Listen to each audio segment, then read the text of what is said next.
Welcome to Let Me Fix This. Enjoy the video. In this video, I will explain how to connect an oxygen concentrator. First, find a suitable location for your concentrator, ensuring it has at least 6 inches of clear space on all sides for proper ventilation. Next, confirm the air filter is clean and securely in place. This is crucial for efficient operation. Finally, identify the oxygen outlet port on the front of the machine, which is where your tubing will connect. Now let's prepare the humidifier. Fill the humidifier bottle with distilled water, making sure not to exceed the maximum fill line. Carefully screw the filled humidifier bottle onto the oxygen outlet port of the concentrator, ensuring a tight seal to prevent leaks.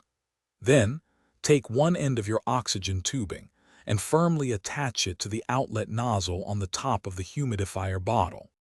With the tubing connected, it's time for power. Plug the concentrator's power cord directly into a grounded electrical outlet. Avoid using extension cords for safety. Locate the power switch, typically on the front or side, and turn the unit on.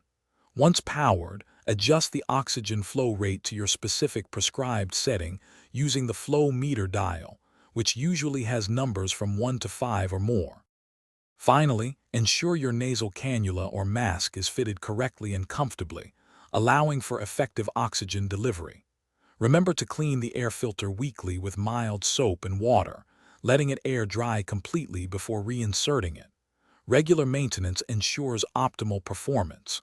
Also, for other great deals and to check out the Owala water bottle, please see the link in the description below. This helps keep you hydrated and supports the channel. Thanks for watching. If you found this helpful, don't forget to like and subscribe.